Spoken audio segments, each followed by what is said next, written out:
মৰমৰ ছাত্ৰ-ছাত্ৰীসকল, সকলোকে মোৰ দৰ্পণ অসম ইউটিউব চেনেলৰ ফালৰ পৰা আন্তৰিক অভিনন্দন জনাইছোঁ। আশা কৰোঁ সকলোৱে ভালে আছা আৰু মই আজি তোমালোকৰ এইচএছ ফাইনেল এক্সামৰ 2024ৰ কুৱেশ্যন পেপাৰখন সলভ কৰিম। তো বলা আমি ভিডিঅ'লৈ আগবাঢ়ো। মাৰ্কৰ পেটাৰ্ণটো চাই ল'বা, কেই মাৰ্কৰ কেইটা থাকিব, সেম আগৰ নিচিনাই। চোৱা ফাৰ্ষ্ট কুৱেশ্যনটো কি আছে, মোৰ মাতৃমুখ দৰ্শন পাঠটিত উল্লেখ থকা BNR মানে কি? BNR মানে হ'ল বেংগল নাগপুৰ ৰেলৰ জৰছগড়া জংচং সম্বলপুৰৰ পৰা 31 মাইল দূৰত। তাৰপিছত অমৰ তীৰ্থ কোনখন পুথিৰ ভৱানুবাদ? কোনখন? ফাৰ্চী ৰুবায়ত। আনন্দৰাম বৰুৱাই কলকাতাৰ কোন কলেজৰ পৰা আইনৰ স্নাতক ডিগ্ৰী লাভ কৰিছিল? কোনখন? Kolkata Presidency College. গজেন্দ্ৰ চিন্তামণি কি ভাষাত লিখা পুথি? সংস্কৃত ভাষাত। তৈতৰীয় উপনিষদৰ প্ৰথম উপদেশ কি? সত্য আৰু ধৰ্ম। আৰু কোন বচনত আহিছিল? সত্য আৰু ধৰ্ম কোনখন উপনিষদৰ প্ৰথম উপদেশ?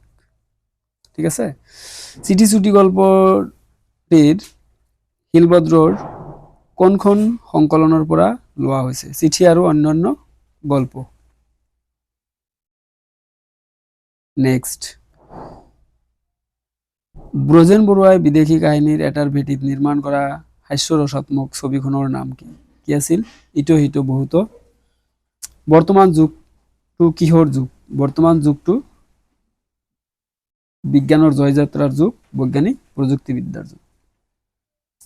বসন্ত ৰোগ কোন গৰাকী দেৱীৰ ৰোগত হোৱা বুলি মানুহে বিশ্বাস কৰে? শীতলা দেৱী। এনসাৰ কি হ'ব? শীতলা দেৱী। তাৰপিছত তোমাৰ্গৰ 7টা। মাতৃমুখ দৰ্শন শব্দ দুটাৰ জৰিয়তে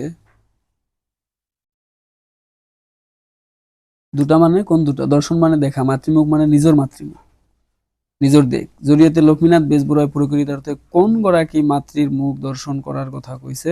নিজৰ মাতৃমুখ দৰ্শন কৰাৰ কথা কৈছে বা নিজৰ জন্মস্থান ঠাই কোন ঠাইৰ পৰা তেওঁ মাতৃমুখ দৰ্শন কৰিবলৈ আহিছিল? উৰিষ্যাৰ সম্বলপুৰৰ পৰা আহিছিল। যতীন্দ্ৰনাথ দুৱৰাই কোন দুখন দেশৰ লেখকৰ ৰচনাৰ আলমত কথা কবিতা ৰচনা কৰিছিল? কোন দুখৰ?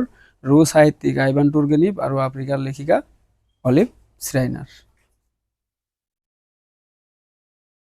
ঠিক আছে।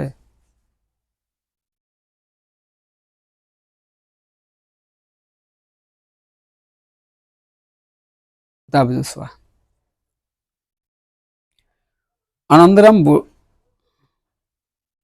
আনন্দৰাম বৰুৱাই কিয় চিৰকুমাৰ ব্ৰত অৱলম্বন কৰিছিল? যে আনন্দৰাম বৰুৱাই কৰ্মত এনে একনিষ্ঠভাৱে লিপ্ত আছিল বা একাগ্ৰতা আছিল, জ্ঞান চৰ্চাৰ অনুৰাগ তেওঁৰ ইমান প্ৰবল বা ইমান বেছি আছিল যে তাৰ বাবে তেওঁ চিৰকুমাৰ ব্ৰত অৱলম্বন কৰিছিল। তাৰপিছত চোৱা, অসমীয়া হাতে লেখা দুখন সচিত্ৰ পুথিৰ নাম। ধৰ্মপুৰাণ, গীত গোবিন্দ, সচিত্ৰ ভাগৱত এইবিলাকে আছিল। প্ৰকৃত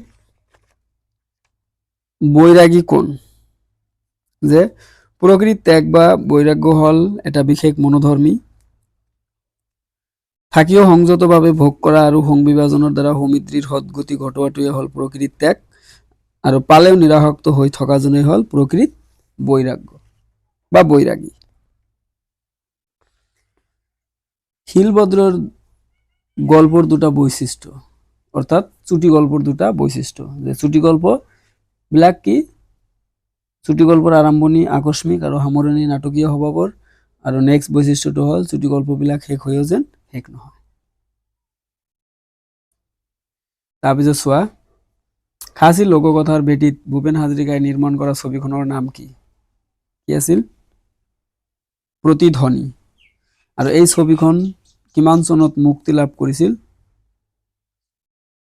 1965, অৰ্থাৎ 1965। তাৰপিছত চোৱা, এইবিলাক দীঘল কুৱেশ্যনৰ আনসাৰ ভিডিঅ'বিলাকত দিয়া আছে, চাই ল'বা। তিনটাৰ পৰে এটা লিখিব লাগে আৰু 5 মাৰ্কৰ দুটা চাৰটা দিছে দুটা লিখিব লাগে। এই চোৱা কথা কবিতাৰ সংজ্ঞা দি বিশেষত্ব ডেফিনেশন লিখি চাৰটা বৈশিষ্ট্য লিখিলে 4 + 1 = 5 ইজি একদম। তাৰপিছত চোৱা তলৰ যিকোনো 5টা প্ৰশ্নৰ উত্তৰ। মাধৱদেৱৰ বৰগীতৰ প্ৰধান বৈশিষ্ট্য যে মাধৱদেৱৰ বৰগীতৰ প্ৰধান বৈশিষ্ট্য হ'ল বাৎসল্য ভাৱৰ প্ৰকাশ মাধৱদেৱৰ বৰগীতৰ প্ৰধান বৈশিষ্ট্য। আৰু বৰ্ষ মানে শিশু। অসমীয়া ভাষাত ছবি সাধকসকলৰ ভাৱধাৰা প্ৰথম কোনগৰাকী কবিৰ কবিতাত প্ৰকাশ পায়? কোনগৰাকী? মফিজুদ্দিন আহমেদ হাজৰিকাৰ জ্ঞানমালিনী কবিতা পুথিখনত প্ৰকাশ পায়।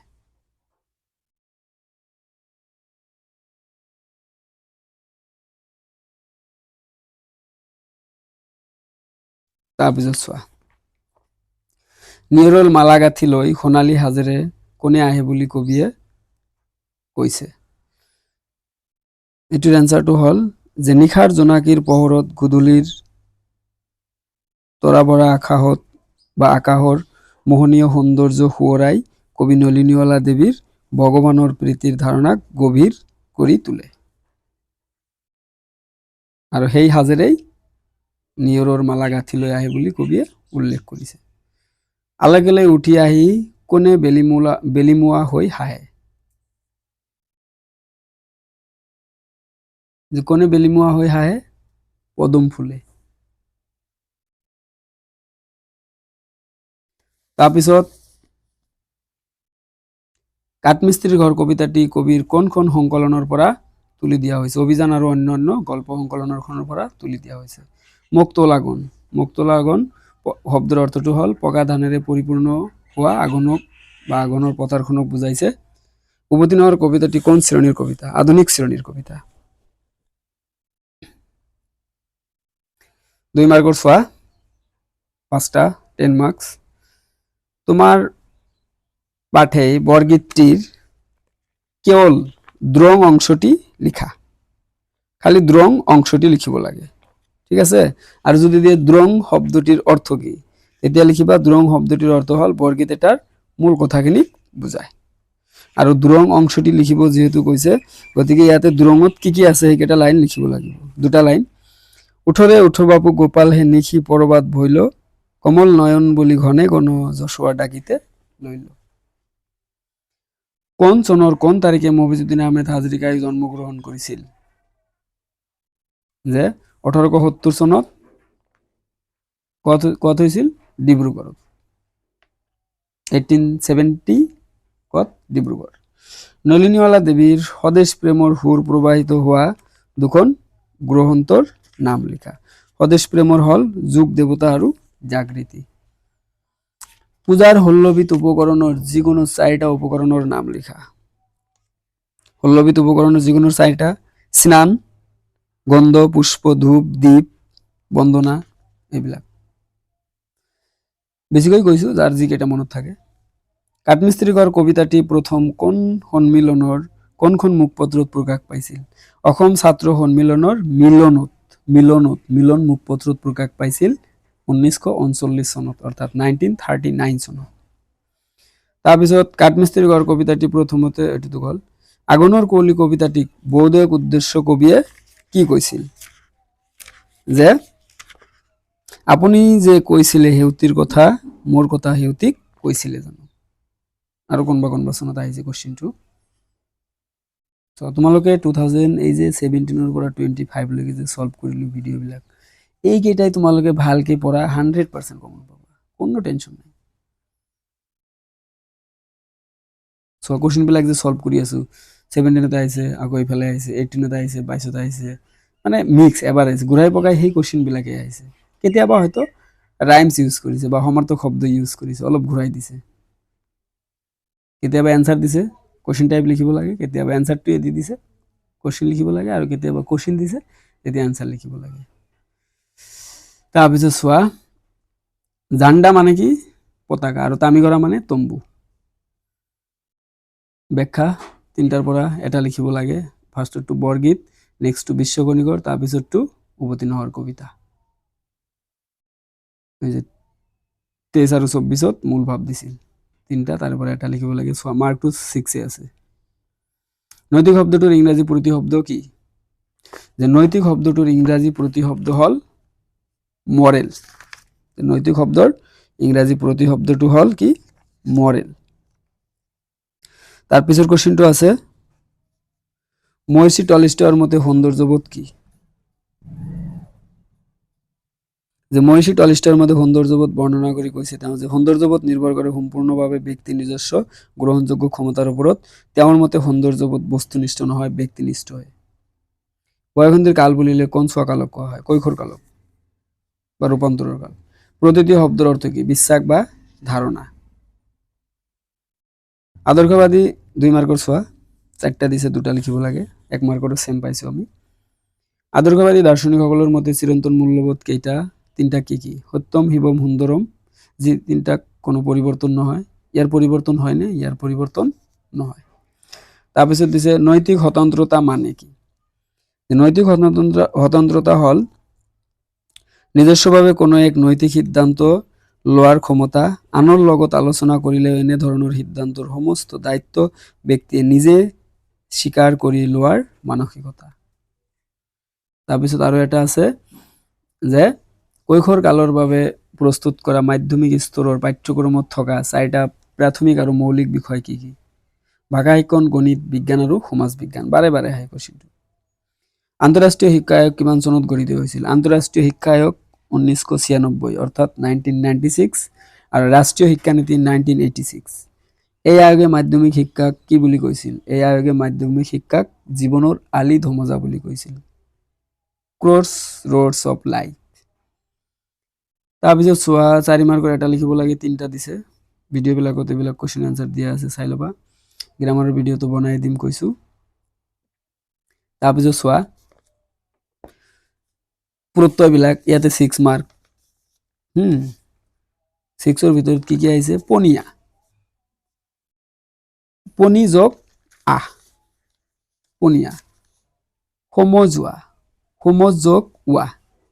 গল্পকাৰ, গল্প যোগ অকাৰ বা গল্প যোগ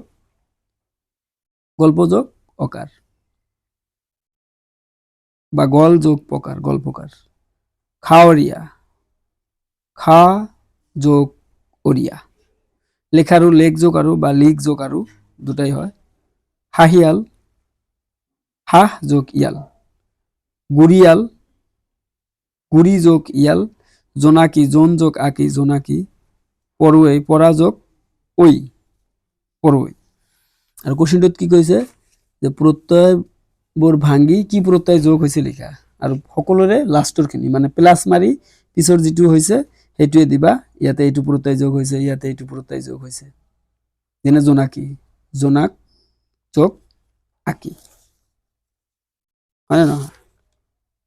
বা জোন যোগ, জোনাক নহ'ব একচুৱেলি, জোন যোগ আকি, ইয়াতে কি হৈছে? আকি প্ৰত্যয় যোগ হৈছে। তো গোটেইবিলাক এনেকৈ লিখি দিবা। য'ত ঠাচৰ এটা ভিডিঅ' পাই যাবা। আৰু এই চোৱা মাতৃভাষা শিক্ষণৰ প্ৰয়োজনীয়তা, অসমৰ প্ৰাকৃতিক সম্পদ, অসমৰ পৰিবহন ব্যৱস্থা, আৰু এটা দিছে গ্ৰন্থ মেলা আৰু ইয়াৰ ভৱিষ্যত, আৰু এটা দিছে দৈনন্দিন জীৱনত বিজ্ঞানৰ প্ৰভাৱ। 5টাৰ পৰা যিকোনো এটাহে লিখিব লাগে। ঠিক আছে? তো ৰচনাৰ ওপৰতো লাগিলে মই এটা ভিডিঅ' বনাই দিম। তো আশা কৰোঁ ভিডিঅ'টো চাই সকলোৰে ভাল লাগিছে। Thank you students. আৰু মোৰ এই চেনেলটো বেছি বেছিকৈ ছাবস্ক্ৰাইব কৰিবা, লগতে নিজৰ বন্ধু বান্ধৱীবিলাকৰ লগত শ্বেয়াৰ কৰিবলৈ পাহৰি নাযাবা। ঠিক আছে? Thank you students.